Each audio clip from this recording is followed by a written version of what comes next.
Hola, muy buenas tardes, tengan todas y todos. En esta tarde de miércoles 8 de octubre estamos en el seminario de investigación Herbert Simon, eh, preparado por el Programa de Estudios Políticos e Internacionales del Colegio de San Luis, el Grupo Grumo de la Facultad de Economía de la Universidad Autónoma de San Luis Potosí y la Red Iberoamericana de Ciencias Sociales Computacionales. Estamos muy contentos porque el día de hoy tenemos a Juan Alfonso Cruz Vázquez, quien nos va a platicar un poco sobre el trabajo de Herbert Simon en lo que le dio precisamente el Nobel en Economía allá por 1976, si es que mal no recuerdo. Eh, entonces, pues Juan Alfonso, te damos la bienvenida a este espacio que es el espacio del Colegio de San Luis. Eh, Bienvenido a esta tu casa de estudios. Y pues bueno, adelante, si tienes una presentación que apoye tu disertación del día de hoy, pues puedes ponerla en pantalla, por favor. Sí, muchas gracias, doctor Antonio. Muchas gracias a quienes nos estén viendo. Justamente voy a hablar sobre el tema de la racionalidad limitada o racionalidad acotada, que abordan dos autores. Uno es un psicólogo alemán, el otro me parece que es polaco. Es muy interesante porque este concepto de racionalidad es muy discutido en las ciencias sociales. Y la manera en la que se aborda por estos autores, siguiendo, digamos, la escuela de pensamiento desde Herbert Simon y Daniel Kahneman y todos ellos, es muy interesante porque da pie a una disciplina, eh, digamos, producto de la intersección de múltiples ciencias, ¿no? Y esa disciplina es la economía del comportamiento. Entonces, esta economía del comportamiento es una disciplina de las ciencias sociales que permiten, digamos, establecer marcos analíticos y también marcos metodológicos para justamente entender ese tema de la racionalidad. Si intentamos hacer un esquema digamos, una ecuación o una simple, sí, una ecuación. Racionalidad iría del lado izquierdo, luego sería la cuestión de la igualdad, y normalmente la racionalidad se relaciona con el tema de medios y fines, ¿no? Medios más fines. Pero con este enfoque que le dan estos autores de la racionalidad limitada o racionalidad acotada, a esta sumatoria de medios y fines, hay que agregarle, digamos, el factor de los prejuicios digamos, prejuicios influyen sobre los medios para conseguir fines, ¿no? O algo así. Pero estos prejuicios tienen la característica de que ellos lo abordan de maneras muy sugerentes para el análisis científico. Y es que estos prejuicios no solamente se basan en el sentido común, se basan en la intuición, se basan digamos, en una toma de decisiones que no necesariamente implica a un componente meramente racional, como la economía convencional lo tiene, sino que integra el aspecto humano. Y ese aspecto humano, ellos, por ejemplo, Daniel Kahneman lo ve a través de los sesgos cognitivos, y estos autores que vamos a ver a continuación lo ven a través de las heurísticas, que son muy parecidos esos dos términos, pero no son lo mismo. O bueno, en la lectura dejan ver que no es lo mismo. Y voy a aprovechar para compartir pantalla de la exposición. Va a ser breve, pero igual podemos discutir si quiere más adelante o así, ¿no? Entonces, el texto, digamos, la traducción en español sería racionalidad acotada o limitada, la caja de herramientas adaptativas, ¿no? Y justamente es una perspectiva que tiene como eje central la noción de racionalidad. Y es llevado a cabo por estos autores, Gerd Gigerenzer y Reinhard Selten, ¿no? Uno es matemático de profesión y el otro es psicólogo. Y obviamente uno de ellos creo que es Reinhardt, es premio Nobel, compartido con Nash. Ay, se me escapa el otro. Bueno, pero tuvo un premio Nobel, ahorita lo vamos a ver. Y a grosso modo, vamos a hablar de los tres primeros capítulos, o al menos de tres capítulos de este libro, que en uno de ellos va a ser una cuestión introductoria al tema de la economía del comportamiento. En el otro va a ser sobre el tema de la dependencia de la referencia. Y, digamos, un tercer punto serán las implicaciones económicas o sobre la economía del comportamiento de este tema de la dependencia de referencia, ¿no? Pero déjenme ver. Ahí, ahí está. Ok, pero primero revisemos a los autores, ¿no? Como les decía, uno de ellos es Georg Gigerenzer, es psicólogo en Múnich, ¿no? Ahí obtuvo su grado y él principalmente trabaja sobre temas de racionalidad, heurísticas y árboles de decisión efectivas.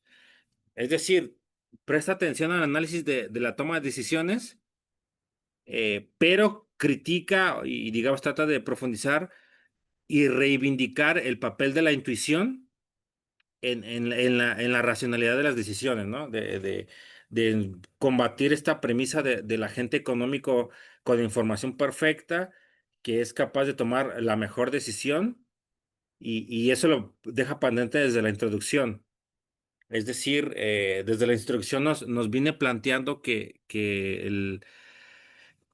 este tema de las decisiones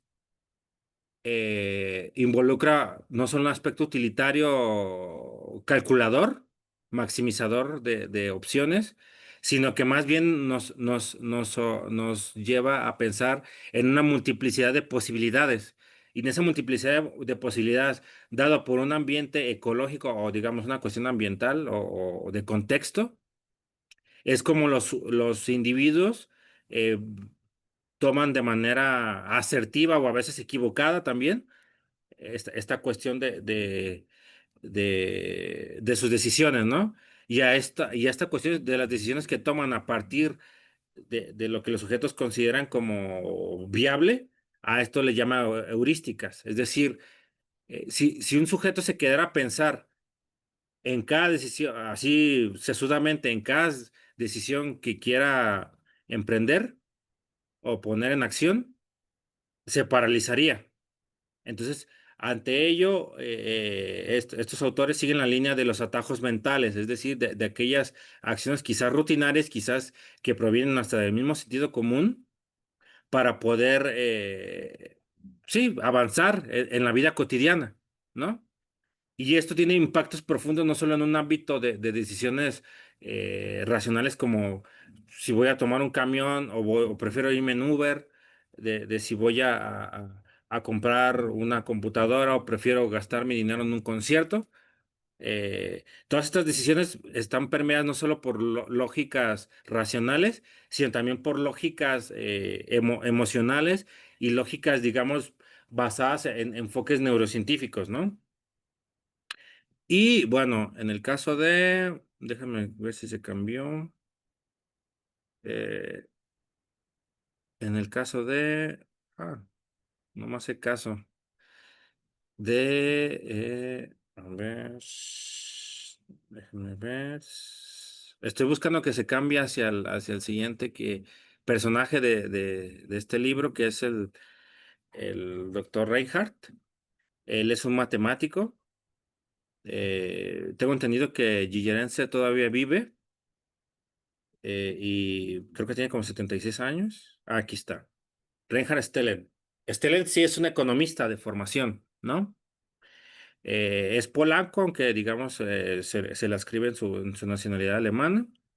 Él también ha hecho contribuciones importantes al tema de la racional limitada y sobre todo porque sus contribuciones se han dirigido hacia la teoría de juegos, ¿no? Y obviamente sus investigaciones han sido de tal nivel que compartió en 1994 el Premio Nobel de Economía con otros dos economistas, ¿no?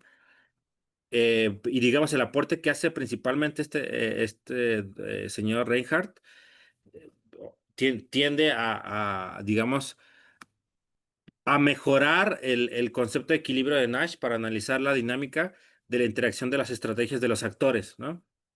Porque esto es fundamental para la teoría de juegos no cooperativos. Y bueno, ya tenemos bosquejado a los autores, uno psicólogo que presta atención al papel de la intuición, al papel, digamos, no racional para el análisis de la racionalidad acotada. El otro, por su parte, es matemático. También, curiosamente, empatan esta línea y juntos buscan que esta racionalidad limitada sea más apegada a la realidad social, ¿no? A la forma en la que los actores, sean individuales o colectivos, toman sus decisiones, ¿no? Los porqués y también, obviamente, con el propósito de modelar conductas, de modelar patrones, de plantear tendencias. Y obviamente ya en su obra plantean ciertos aspectos, ¿no?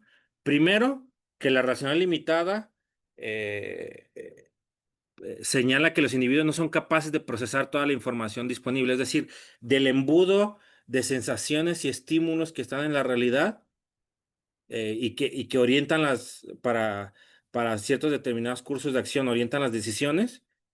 Las personas solo filtramos hacia la manera de un embudo estos estímulos, estas sensaciones, y nos decantamos solamente por una pequeñísima parte de eso.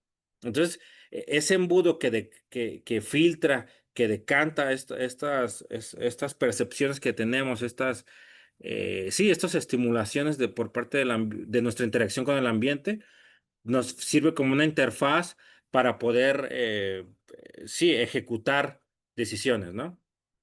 Entonces, estas decisiones para estos autores se plantean más en términos de heurísticas adaptativas que en cálculos óptimos. O sea, no podemos, como seres humanos, no matematizamos el análisis costo-beneficio de una decisión o de un curso de acción que dirijamos. Siempre está mediado por aspectos propios de la subjetividad humana, ¿no? Pero que obviamente con base en un enfoque de racionalidad limitada, se pretende incorporar estos elementos a los análisis, ¿no? Y aquí hay una diferencia importante entre heurística y sesgo.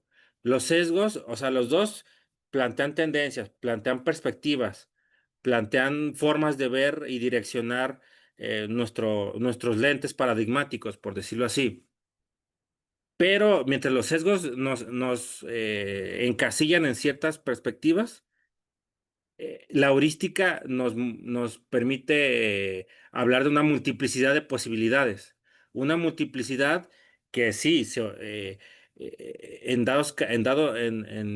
bajo contextos dados, bajo influencias determinadas, bajo interacciones establecidas y pautas de comportamiento aprendidas con H, eh, estas heurísticas se van decantando hacia uno u otro modo de actuar, de proceder y de conocer también, ¿no? Y obviamente todo esto influye digamos, en esta producción de heurísticas adaptativas como una serie de estrategias cognitivas y sociales que pueden resultar más o menos efectivas para el desarrollo sí, de la sociedad en su conjunto y de la toma de decisiones particulares de los actores, ¿no? Porque a veces eh, lo que a nosotros nos puede parecer ilógico en ciertas acciones de los sujetos, tienen su razón de ser. Y esa razón de ser es un interés de especial relevancia para la racionalidad limitada, ¿no? Ok. Estos autores en un apartado hablan sobre o tratan de definir qué es la economía del comportamiento, ¿no? Entonces, para definir qué es, siempre hay que buscar digamos, es un ejercicio muy interesante que se ve en ellos, que es plantear antinomias, es decir, plantear tu definición a partir de lo que no es, o a partir de referentes hegemónicos que tienen ciertas limitaciones, ¿no? Y en ese sentido, el primer punto es el cuestionamiento de la racionalidad perfecta, de que la racionalidad perfecta plantea que existen los medios óptimos que los agentes son capaces de encontrar y de ejercer para llegar a fines óptimos. No, es una cuestión casi lineal. A más B me da igual a C. Sin embargo, estos autores plantean que desde las mismas nociones de racionalidad o de los mismos componentes de utilidad y beneficio no son, digámoslo así, universales. En primer punto, ahorita me explico con eso. Y en segundo, no son estandarizados. Es decir, la utilidad no solo se ve como maximización de la ganancia o el beneficio como el resultado el resultado óptimo de una decisión, sino que bajo condiciones reales, esta utilidad y este beneficio adquiere matices, digámoslo así, que desbordan al sujeto racional, al actor racional. Y esto nos lleva a la cuestión universal, es decir, aunque parecería lógico eh, incidir o tratar de que nuestras conductas sigan patrones preestablecidos socialmente, muchas veces esta universalidad, eh, mm, digamos, se matiza, se filtra por los particulares, ¿no? Y los particulares me refiero a las experiencias concretas de las personas o de los individuos o de los colectivos o de los grupos o las organizaciones o las mismas instituciones. ¿Por qué? Porque aquí se destacan las conexiones cognitivas y contextuales limitantes. Esas condiciones limitantes influyen mucho en la decisión, ¿no? Porque la decisión también no implica una decisión meramente, digámoslo así, eh, de unicidad, sino que la decisión tiene, digamos, dos caras, una procesual y la otra orientada a resultados. La procesual es en la que, digamos, está esa caja negra en la que los sujetos intentan ponderar con base en sus experiencias, con base en lo aprendido, con base en una lógica, por supuesto, ponderar cuál es el mejor camino para llegar o cuál es el camino, a veces no el mejor, cuál es el camino para obtener determinada utilidad o beneficio. Y en cuanto al resultado, es ver, obviamente, qué se derivó de este proceso, ¿no? Ok. Entonces, digámoslo así, antes de pasarme al siguiente apartadito, eh, para esto, obviamente, la racionalidad perfecta de la economía no es capaz de explicitar estos supuestos subyacentes y no tan subyacentes, pues.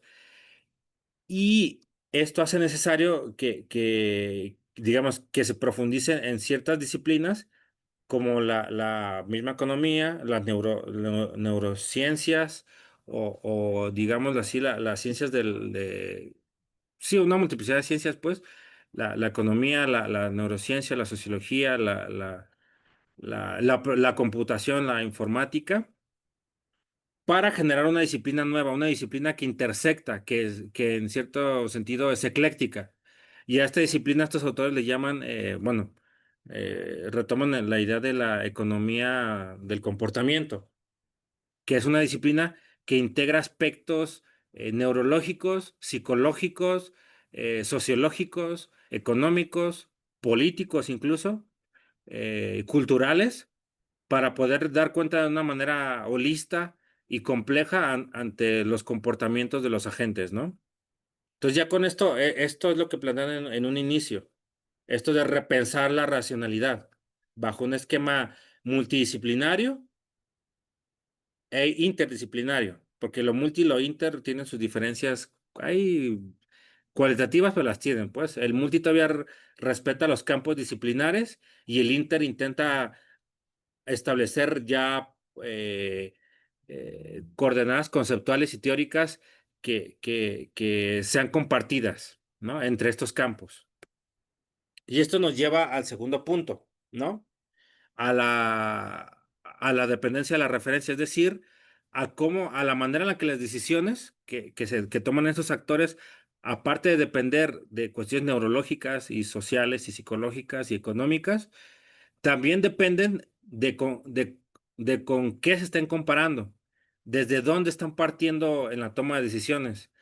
Eh, en este sentido, digámoslo así, vendrán lo que algunos, quizás desde la sociología o economía, llaman como eh, la teoría de la privación relativa, es decir, en qué medida mi decisión es correcta o no, no tanto porque sea la mejor, sino en qué medida se corresponde con decisiones que otros sujetos o otros actores han tomado y obviamente con los resultados que otros actores han tomado, ¿no? Entonces, aquí ya la cuestión de la referencia cumple un papel fundamental porque la referencia nos indica, eh, sí, es un indicador claro de hacia dónde debemos apuntar en estas decisiones, ¿no? Y para apuntar a estas decisiones, me gusta mucho que estos autores utilicen ejemplos de la vida, ejemplos no de la vida cotidiana, pero sí experimentos que desarrollan en otros campos. Mencionan ejemplos como los de Pavlov y sus experimentos conductistas de cómo emplear el condicionamiento clásico, ¿no? Y este condicionamiento clásico eh, plantea, por ejemplo, está este condicionamiento clásico del perro que le dan de comer cada que suena la campanita. Entonces, ahí está bien interesante el asunto porque ¿dónde se produce el momento en el que, digamos, el perro decide? ¿No? Es una cuestión meramente de estímulo-respuesta. Es una cuestión de que, digámoslo así, se ocupa la referencia de la campana para que se active el estímulo. Eh, ¿Qué pasa con el elemento sorpresa? Porque es un elemento que rescatan aquí como irracional. ¿Qué pasa con el elemento sorpresa frente al elemento del resultado? ¿No? Porque la sorpresa, digamos, la primera vez que el perro, en este ejemplo del conocimiento clásico, el perro escucha la campana, la primera vez es una sorpresa, la segunda vez puede que vuelva a ser otra sorpresa, pero ya un número n de repeticiones, ¿seguirá siendo sorpresa? ¿O la referencia ya cambió? Esa es una cuestión interesante que dejan esos autores ver en su análisis. Y otro ejemplo que aquí es lo que tratan de rescatar es el papel de la neurociencia en esta economía del comportamiento.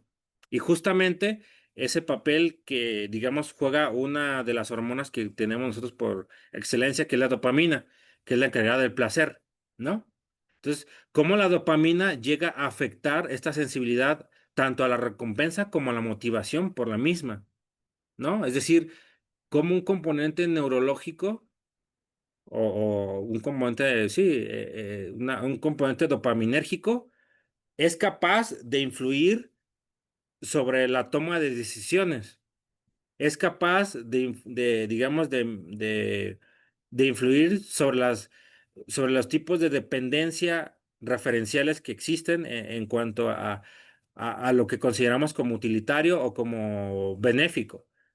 Y es aquí entonces donde la cuestión del placer derivada de una cuestión hormonal o neurológica, como es la segregación de dopamina, ese conocimiento permite establecer o les permite a esos autores defender este punto de que la intuición y el carácter supuestamente irracional de las conductas tienen su razón de ser paradójicamente, ¿no? Entonces, esta razón de ser paradójica viene, digamos, cuestionando o mostrando por qué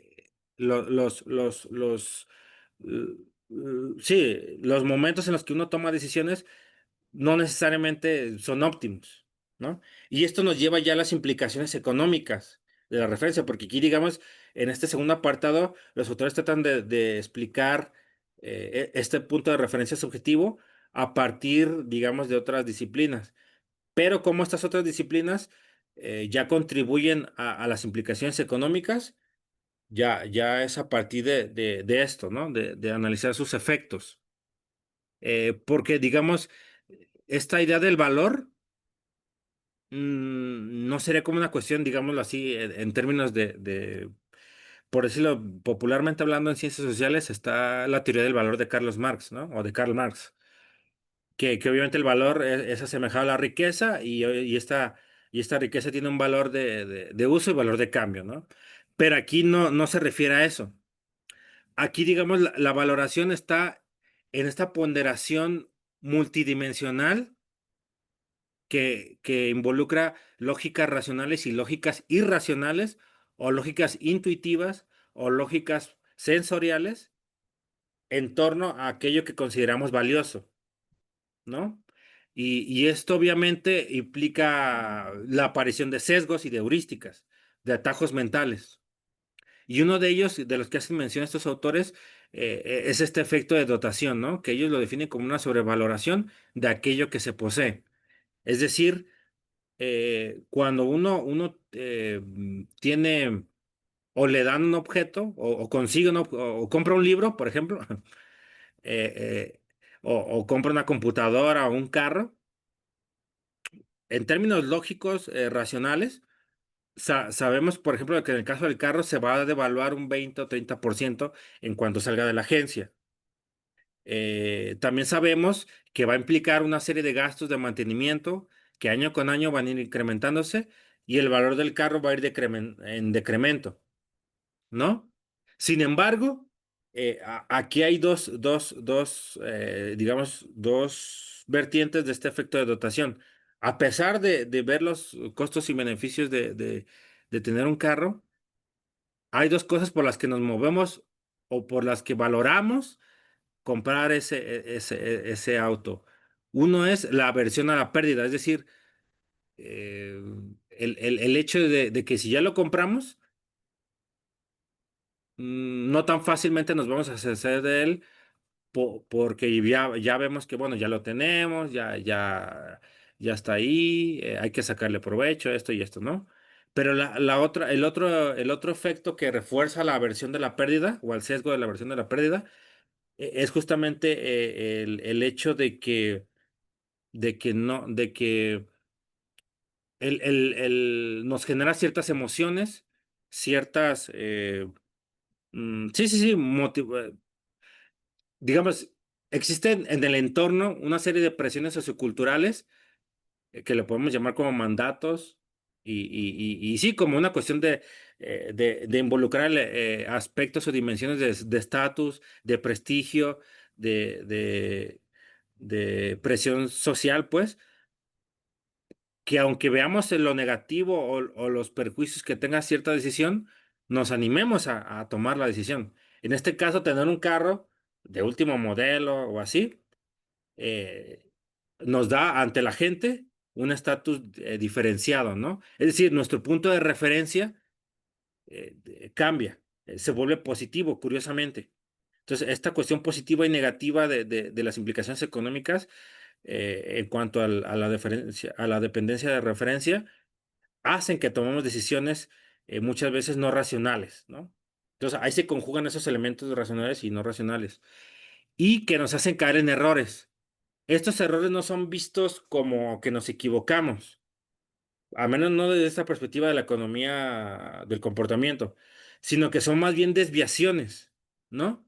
Estas desviaciones muchas veces no nos permiten, bueno, o complejizan la capacidad de los actores, individuales o colectivos, para predecir el rumbo de sus decisiones. Es decir, muchas veces no somos capaces de ver metas o de aunque se planteen metas a corto o mediano plazo, estas generalmente no pueden trascender a largo plazo, ¿no?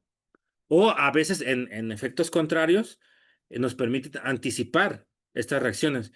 Y una vez que estas desviaciones se van ajustando, las formas de anticipación se vuelven lo que llaman estos autores las heurísticas, es decir, estos atajos mentales que ya vamos adquiriendo a través de la experiencia. de la experiencia con estos puntos de referencia que tenemos. Y que obviamente en cuestión ya de economía, permite modelar comportamientos, permite hacer modelos más matemáticos o económicos, pues, donde se pueden matematizar tendencias, donde se pueden matematizar fluctuaciones y donde, digámoslo así, se trata de comprender la irracionalidad de aquello que se supone que es racional. Y uno de los ejemplos que aquí mete más, y es con eso quiero concluir, este, es con el tema de los mercados, ¿no? ¿Por qué el mercado reacciona a el mercado bursátil, por ejemplo, reacciona a ciertas tendencias o noticias ocurridas en lugares tan distantes? ¿Cómo reacciona a eso de manera negativa o positiva, siendo que están en lugares geográficos súper lejanos, ¿no?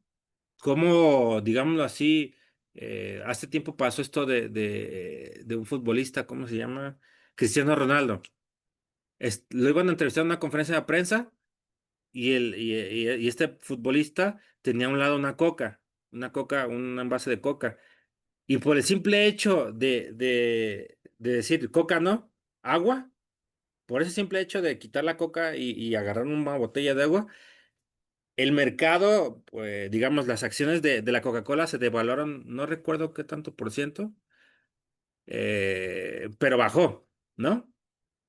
Y entonces eso dices, ¿cómo una acción, cómo una decisión de rechazar digamos, aparte el patrocinio y todo de la Coca por parte de un personaje público de este tamaño por agua, provocó un movimiento en el mercado? Eso no es racional.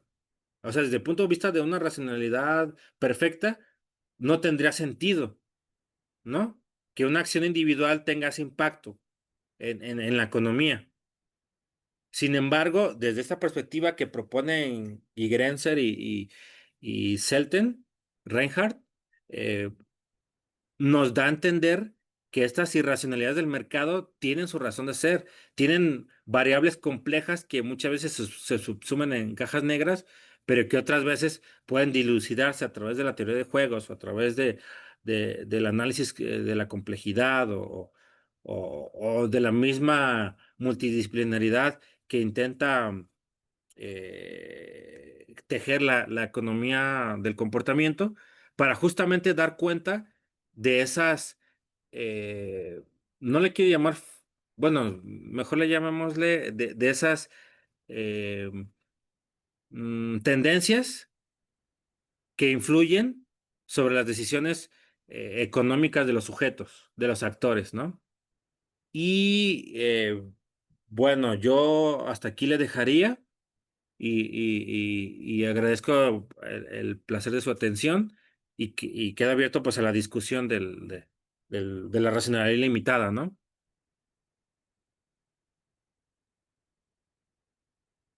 Ah, ¿sí me escuchan? Sí, claro, todo muy bien. Sí, Ah, ok. Perfecto. sí, Entonces, de gracias. mi parte sería todo. Perfecto, muchas gracias, Juan Alfonso. Bueno, pues abriríamos un poco la discusión a los colegas que ya se conectaron. Logré revertir afortunadamente lo que inicié por una equivocación, pero ya está aquí Ángel José y Fernando. Entonces, pues podemos ir platicando un poquito. Juan Alfonso, eh, tú nos platicabas hace rato de la relevancia de la racionalidad limitada, la toma de decisiones económica. Eh, no sé si dentro del material que pudiste revisar haya alguna modelización de la racionalidad limitada, porque precisamente eso es una de las cosas que como que quedan pendientes. O sea, sí se nos explica muy bien las razones de por qué somos razonadores limitados, de los efectos de la dopamina, de las emociones, nuestras decisiones, pero salvo algunas contadas expresiones, se llega al modelado matemático de esto. Cuando estuviste revisando el material, ¿vistes algunos modelos que pudieran ser interesantes y rescatables para poder modelar precisamente la racionalidad limitada?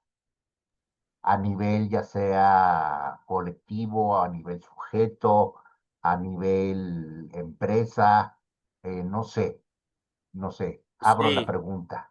sí, no, digamos, de ese libro que fue el que, digamos, tomé como base, en Ujú, esos tres primeros capítulos no hace modelización tal cual.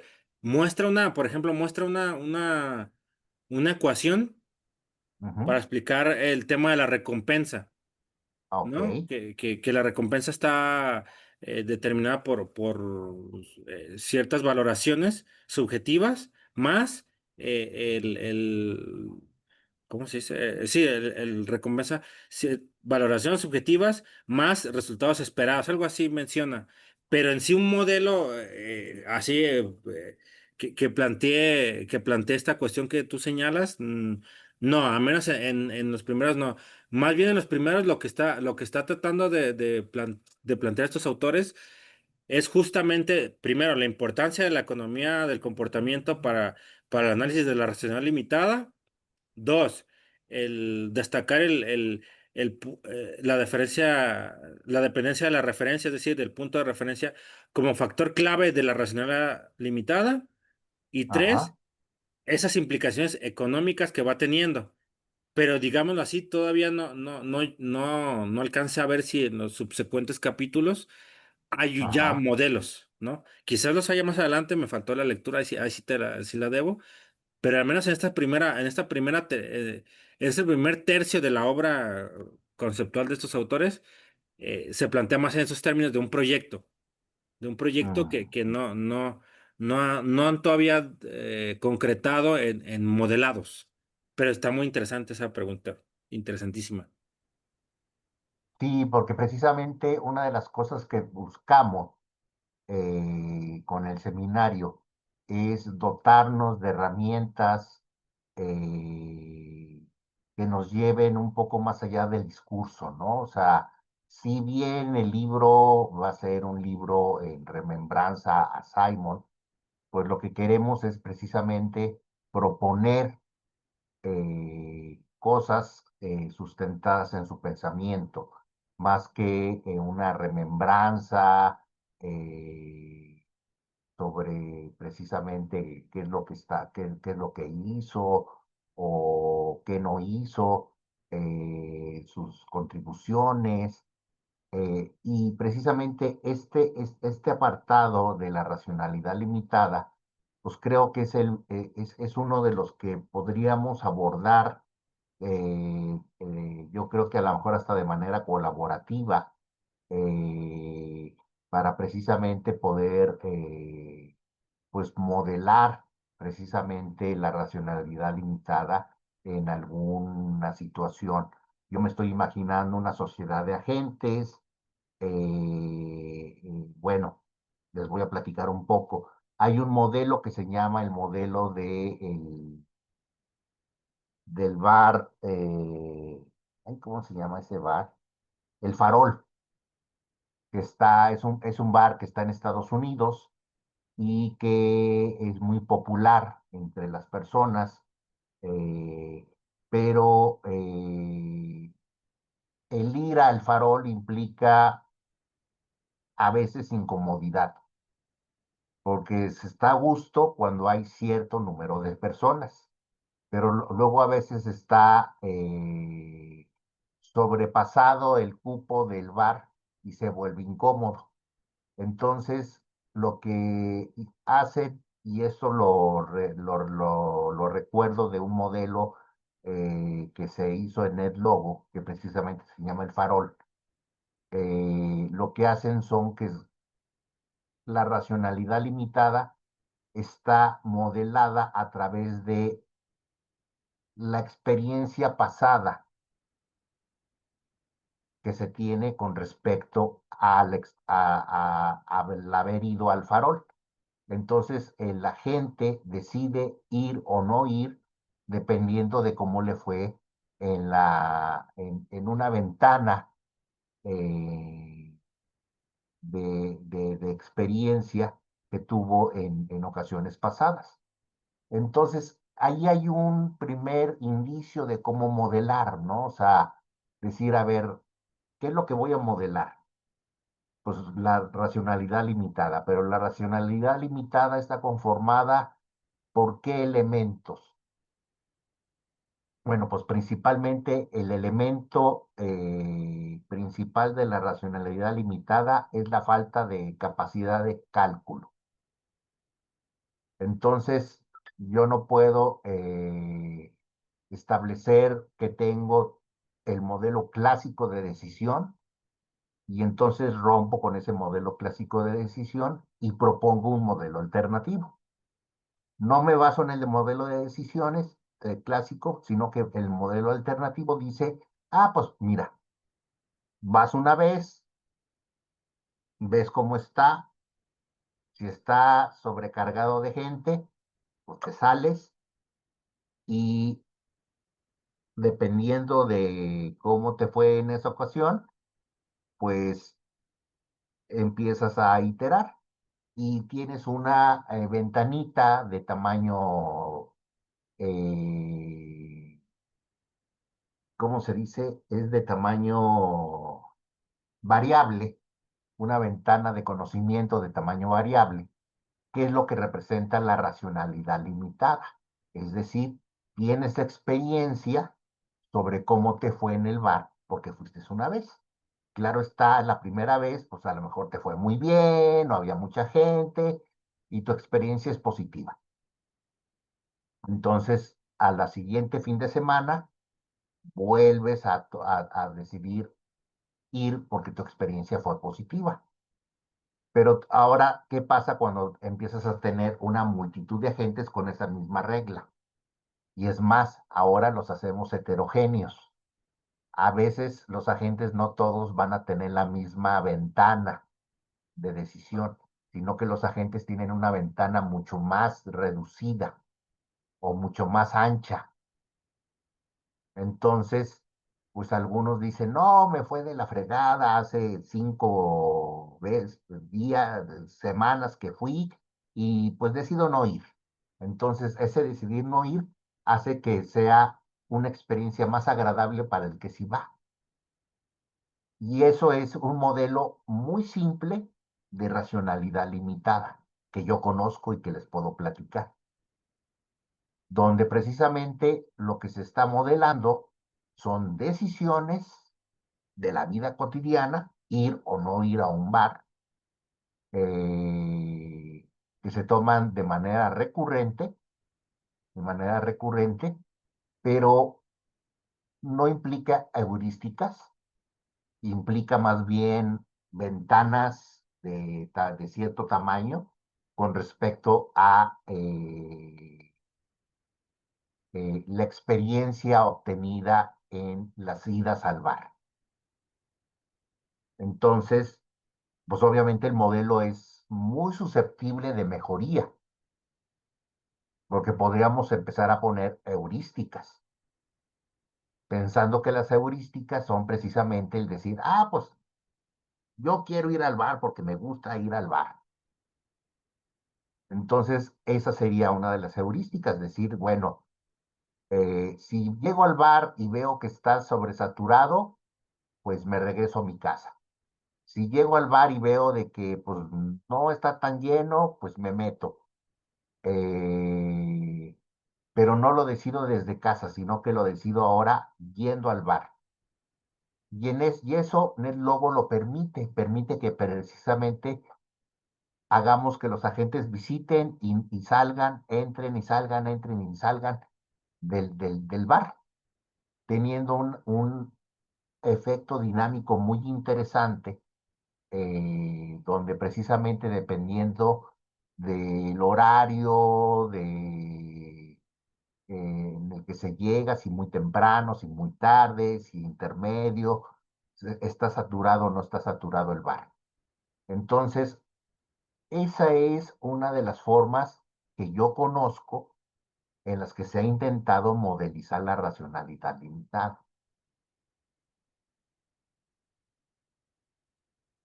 No sé si alguno de ustedes conozca otra forma un poquito menos rupestre de modelar la racionalidad limitada.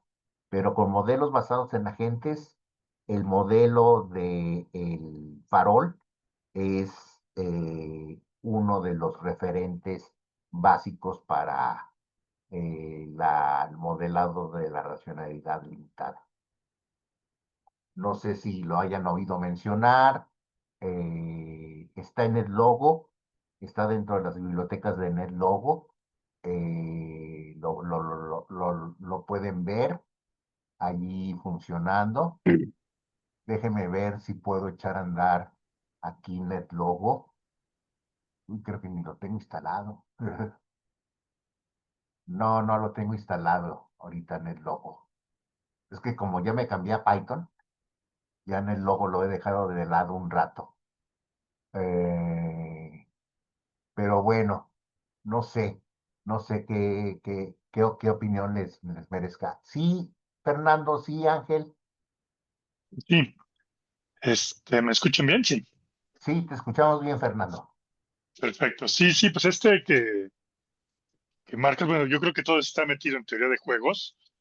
Justo Ujú, del farol está basado en el juego que se llama Juego de la Minoría, donde justo ujú, tienes un conjunto de personas y los que tienen mayor utilidad, pues son los que te van a la minoría. En este caso, ajá, pues, como bien lo explicaste, ¿no? Del farol y el día que haya menos gente, pues estás más a gusto, etcétera.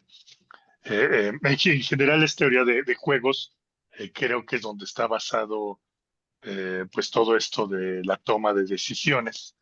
ujú, Desde luego esto de racionalidad contada, a lo mejor el término no me gusta mucho, pero es decir, eh, entiendo como dices una, es que tengas mucha información y no tienes poder de cálculo para procesarla, pero eso en la claro, actualidad ya se puede salvar, entre comillas, con ujú, Big Data, con algoritmos de Machine Learning, etcétera, etcétera. Entonces, estoy de acuerdo que el ser humano como tal no tiene esa capacidad de cálculo, pero en la actualidad con todo lo que ya existe, en particular con el Machine Learning, yo creo que ese argumento ya se va salvando un poco.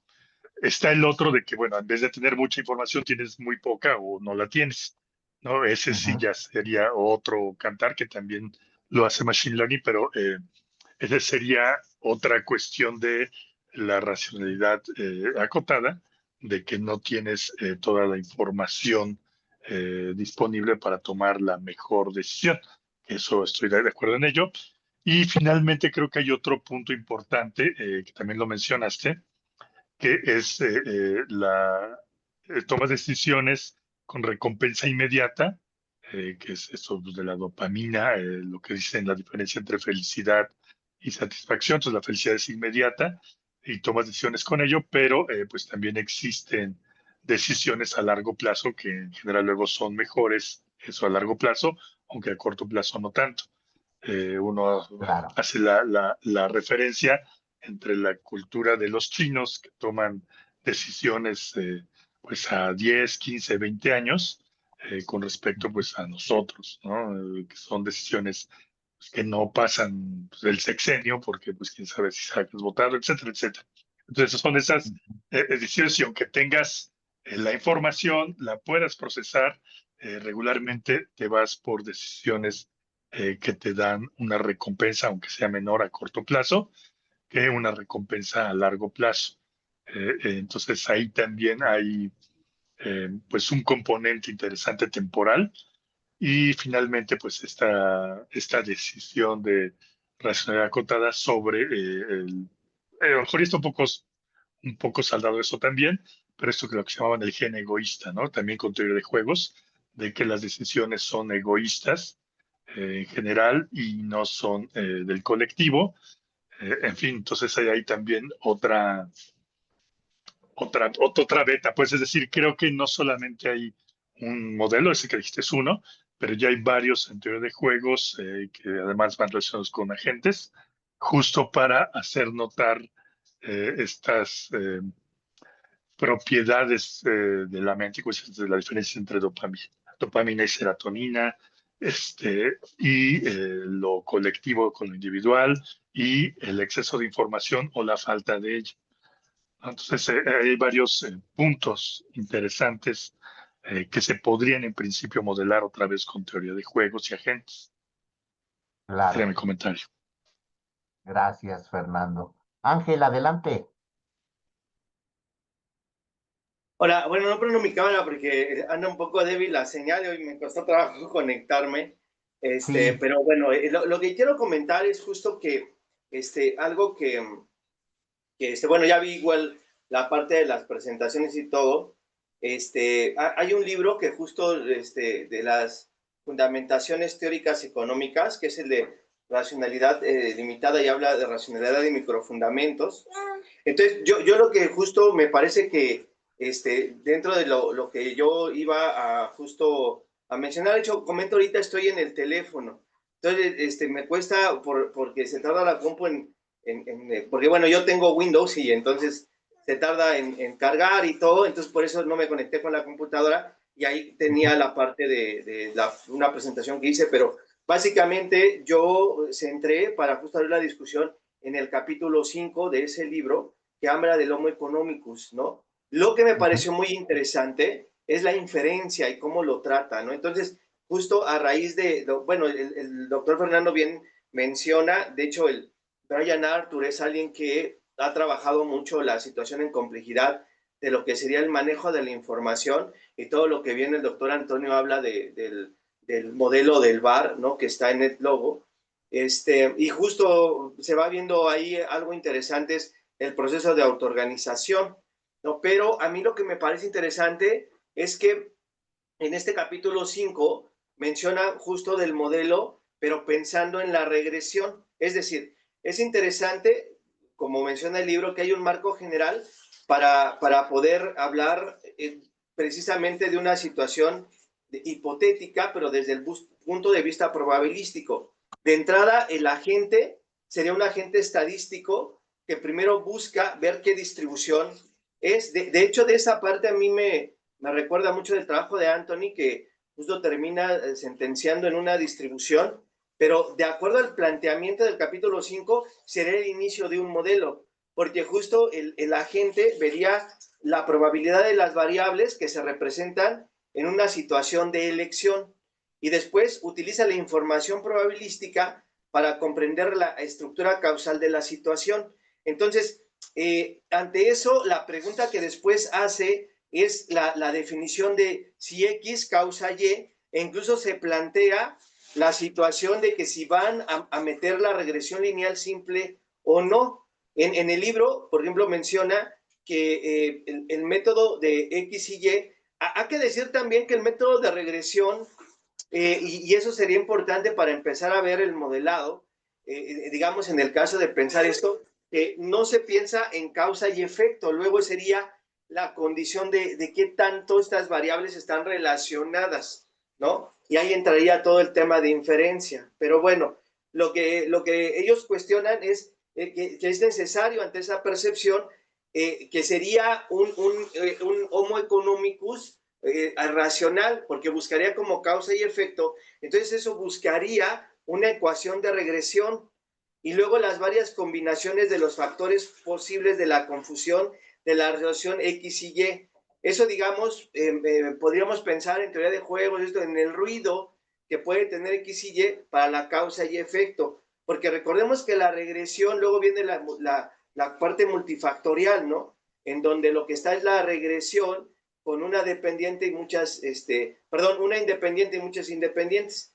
Pero el tema del modelado ahí, porque al final sería comparación de medias y calcular el error. Entonces, justo el libro lo que dice que ese método no logra establecer una asociación de X y que esto debe porque una causa directa o causas está en algo que es común y latente. Y yo lo que quería decir, que por ejemplo en el modelado, en lo que puede estar en ecuaciones estructurales, eso es lo que luego se ve como el fenómeno emergente. Pero en ecuaciones estructurales es la variable latente la que se modela, o sea, nada más se estaría variando una Y. Y justo el ejemplo que dice el doctor Antonio y que luego bien menciona, que viene en teoría de juegos, y hay, por ejemplo, las cuestiones de los juegos, si es ganar, ganar, ganar, perder, etcétera, hablaría del comportamiento emergente de las personas, aunque no tengan toda la información, que ahí es donde yo diría que es interesante la parte de que racionalidad limitada no explica necesariamente el que lo que se acota es la información a los agentes. Y este ejemplo me parece interesante porque el agente, si es estadístico, buscaría la distribución, es decir, manejaría gran cantidad de datos, que es lo que la economía clásica propone. Pero eso es, digamos, lógicamente pensable, pero es imposible porque nadie tiene toda la información.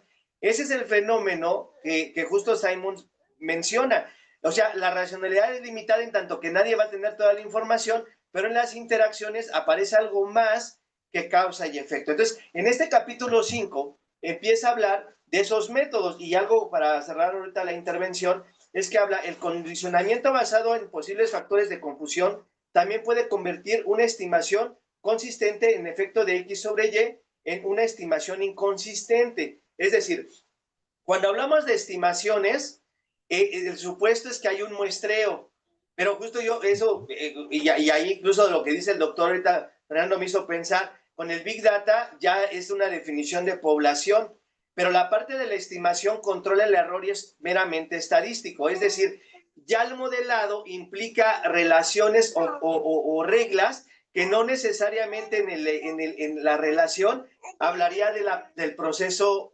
estadístico inferencial, menos, o bueno, ni siquiera allí como lo plantea que es la regresión lineal, ¿no? Sino que hablaría de otro tipo de cosas porque los efectos de la variable respuesta pueden llevar a conclusiones erróneas, es lo que dice el autor, o sea, Simons. De alguna manera está hablando de la limitación de los estudios probabilísticos o estadísticos. Es decir, no sería únicamente, o sea, mejor dicho, no es suficiente la distribución, sino todas las reglas que están alrededor y eso lo explica mejor la teoría de juegos. Entonces, eso solamente está en las primeras 2 hojas de ese capítulo 5, ¿no? Y bueno, algo que anexo fue a raíz sí del resumen de IA, pero me llamó la atención que justo cuando vienen los modelos, la IA no considera, por ejemplo, estos puntos como importantes que sí los tendríamos que regresar a ellos, ¿no? Y eso es lo que quería decir. Es el capítulo 5 del libro y el capítulo se llama Homo economicus, ¿sí? La estadística intuitiva en el manejo de los datos en la causa inferencial, ¿no? Entonces es lo que quería comentar ahorita. Gracias. Muchas gracias, Ángel. Jorge, tú tenías la mano levantada. Sí, pero ya me autocontesté, ya la bajé. Gracias. Ok, muy bien. Bueno, ¿alguien más que quiera participar? Anthony, Es- ¿quieres comentarnos algo?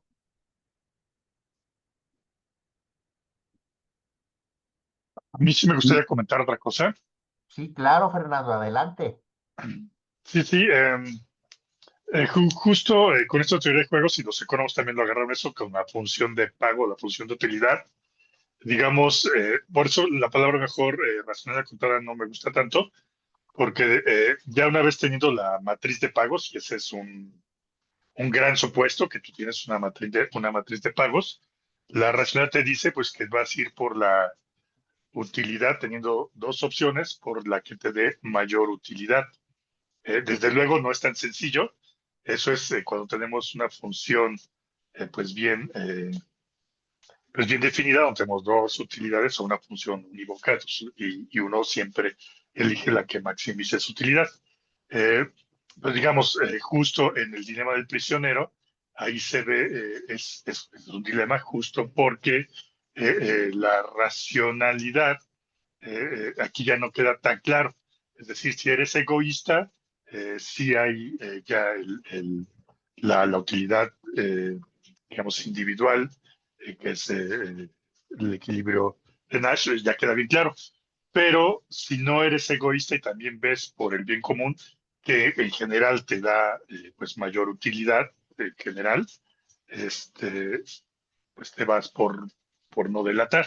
En fin, pues ahí queda claro, justamente en ese juego tan sencillo, a lo mejor pues habría que discutir un poco más explicaciones, cómo es que lo egoísmo es lo que más te conviene, obviamente en utilidad, pero en conjunto, es decir, si tomas en cuenta los dos, lo que más conviene es irse por otra estrategia de cooperar, ¿no? Y eso lo pongo colación por esta cuestión, y más ahorita que estamos en tiempos de guerras, cómo es que las personas deciden ir a la guerra, es decir, los soldados, pues más ahorita con las de Ucrania y de Rusia, cómo es que deciden, toman una decisión racional de ir a una guerra si saben que hay una probabilidad grande de que mueran, ¿no? Entonces, otros están pensando en el colectivo, pero individualmente, pues no es nada racional. Entonces, eh, sobre qué bases se toman ese tipo de decisiones, ¿no? Que son pues de las más fuertes, ¿no? Que es obviamente perder la vida, en fin. Entonces, creo que ahí está una de las cosas eh, pues más interesantes, más cuando vemos colectivos en sistemas complejos. ¿No? Ese sería el comentario. Ok, muy bien. Pues muchas gracias. Eh, ¿Algo más que quieras comentarnos, Juan Alfonso, para Y retroalimentarnos a todo lo que hemos estado platicando esta tarde hoy? sí, no, es muy interesante este hilo conductor que estás planteando, los diferentes modos o maneras de modelar desde un enfoque de racionalidad limitada, porque dan cuenta pues de cómo podemos pautar o cómo podemos pensar las pautas del comportamiento individual y colectivo, ¿no? A partir de tendencias egoístas o acciones egoístas, a partir, digamos, de valoraciones subjetivas, a partir de incluso conceptualizar nociones digamos, tan abiertas y que parecen en principio filosóficas como lo es la felicidad o la satisfacción, o de cómo incluso en términos, como ya lo mencionaban, de esta figura del agente estadístico, del actor estadístico, me gustó mucho esa idea, de que, digámoslo así, en términos de estadística es alguien que como el asunto, que incorpora la probabilidad y parece que hasta de forma matemática, eh, lleva a cabo sus decisiones con pautas de inferencias y pautas, sí, hipotéticas deductivas, por decirlo así, pero a la vez inductivas, y, y, y que eso obviamente no es, bueno, desde la racionalidad limitada todavía engendra ese reto y todavía es más, digámoslo así, con base en la lectura que ya hice en la exposición. Todo esto se encubre todavía bajo el término de la intuición, ¿no? Es decir, en la medida en la que hay una capacidad para modelar una realidad, en términos de la vida cotidiana o de la vida social, esta capacidad apela a una inteligencia todavía intuitiva, pero que en términos analíticos o académicos lo estamos tratando de bosquejar, en este caso, bajo un esquema de racionalidad limitada. Pues esa comparación se me hace muy padre porque vas espejeando cuestiones quizás más etéreas, por decirlo de algún modo, hacia cuestiones más concretas, ¿no? Y esa concreción de los modelos de los que tú ya hablaste, como el del bar, me acordaba de otro modelo que era como de uno, lo presentó un arquitecto, no me acuerdo cómo se llama, pero era de zombies. Entonces, de cómo ante la cuestión de ahí en el logo, de cómo ante la cuestión de una turba de zombies, las personas se distribuyen de ciertas maneras que muchas veces en lugar de escapar, o sea, buscan escapar, pero en lugar de tomar las rutas donde hay mayores accesos de escape, simplemente se aglutinan. Y ahí es donde los zombies atacan, pues, ¿no? Entonces, esa toma de decisiones basada en esos tipos de modelados eh, permiten, digamos, hablar de esta multidisciplinaridad de la economía del comportamiento, que en última instancia quizás pretenda simplificar, que no es lo mismo que reducir, simplificar estos aspectos más propios sí, de una cuestión hasta filosófica, ontológica y así, pues, más, sí, más abstractas. Y cómo se busca bajar a través de modelos abstractos, pero con base en pautas racionalizadas. Eso es lo que pudiera decir de lo que escuché de ustedes. Gracias. Muchas gracias, Juan Alfonso. Eh, bueno, pues no sé si haya algún último comentario antes de cerrar la sesión del día de hoy. Les recuerdo que para la próxima sesión está para ya no equivocarnos y pues precisamente establecer bien la agenda. Yo tengo que la sesión del 22 de octubre sería el tema Herbert Simon y la inteligencia artificial, para la cual recuerdo yo, pero ahorita me puede desmentir, está Anthony. Luego para la sesión del 5 de noviembre está organizaciones y toma de decisiones colectivas, donde está Fernando. Luego estaría la del 19 de noviembre, que es Simon más y la ciencia política, que sería Elías Chavarría Mora. Estamos de acuerdo, Anthony, que para la próxima sesión eres tú el encargado de llevarnos a buen puerto. Sí, doctor, de acuerdo. Perfecto, muchas gracias, Anthony. Fernando, estamos de acuerdo que para el 5 de noviembre estás tú. Sí, sí, de acuerdo. Perfecto, muy bien. Bueno, pues entonces, si no hay más por el día de hoy, pues les agradezco, colegas, el haberse unido a este seminario. Les recuerdo que la finalidad es de que nos inspire para trabajar un capítulo del libro, que el cual coordinaremos el doctor Zazueta y yo, para precisamente poderlo publicar el próximo año y tener por allí por febrero, por el 28 de febrero, pues los borradores de capítulo. Ya les haremos llegar las referencias. Bueno, pues sin más, les agradezco nuevamente el haber participado. Les agradezco a nombre del Programa de Estudios Políticos e Internacionales del Colegio de San Luis, el grupo de modelado de la Facultad de Economía de la Universidad Autónoma de San Luis Potosí y la Red Iberoamericana de Ciencias Sociales Computacionales. Les agradecemos mucho el haber participado en esta sesión y nos vemos la próxima.